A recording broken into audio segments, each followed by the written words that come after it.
And now, to share his contributions for the success of the Singapore-like Cebu City, may I invite our Executive Assistant to Mr. Alvin Truya.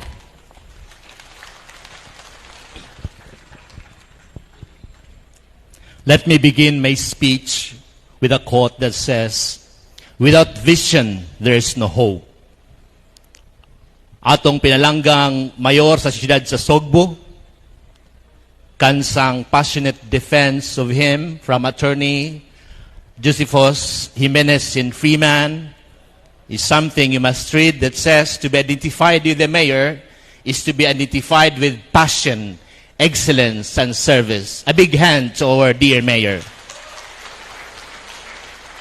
And of course, to our councilor, the humblest man I've ever met in my entire living existence, Councilor Francis Iliaga Delfin.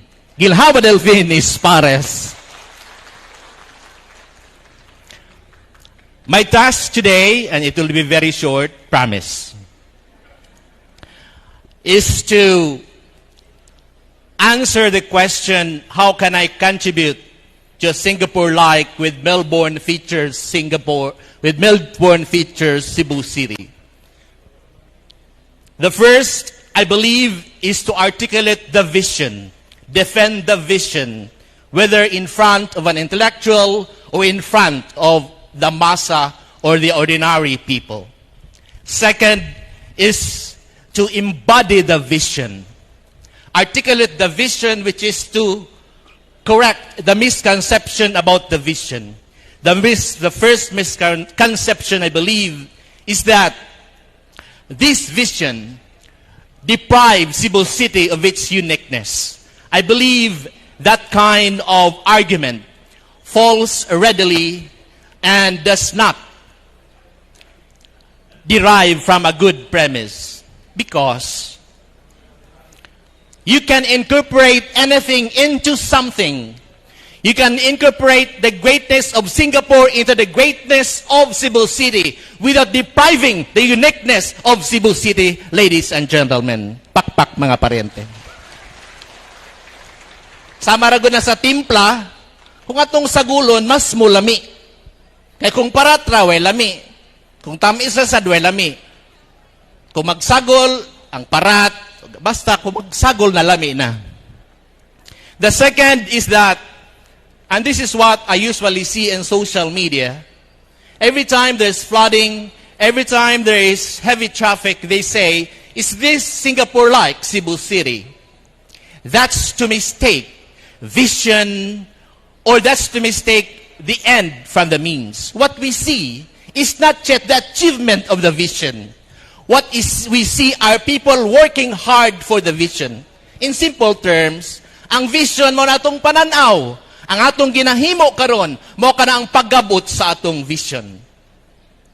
I hope with that, some of the misconceptions are clarified.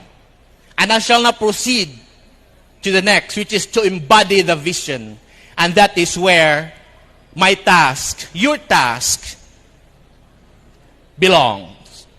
My task as an executive assistant is more focused on the legislative part. This executive assistant has for many times wrote resolutions that are in support of the Singapore-like Cebu City. In fact, we wrote a resolution that will encourage or urge the HRDO to conduct a seminar on the deeper appreciation of the Singapore-like Cebu City vision, now with Melbourne feature. I think with that humble submission, and it is my submission, that if we all do our part, what is outlined in our job description, whether your loyalty belongs to this administration or to another, what you owe, your duty, and your loyalty should only be to the Constitution and what is written in your job description. Towards the end, and this is the last I promise, we must have self-discipline. As an executive assistant too, second in command from the chief of staff, I see to it that incompetence, tardiness, and all those misconceptions about public servants are corrected in my very little ways. And if that is the case, according to Miriam Defensor Santiago, we must be,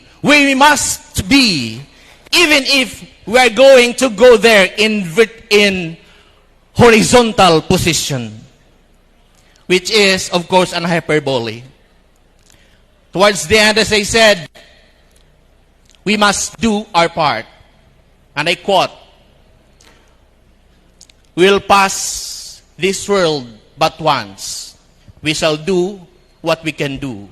We shall step on the same water but once. And we shall never pass this way again." Thank you and good morning.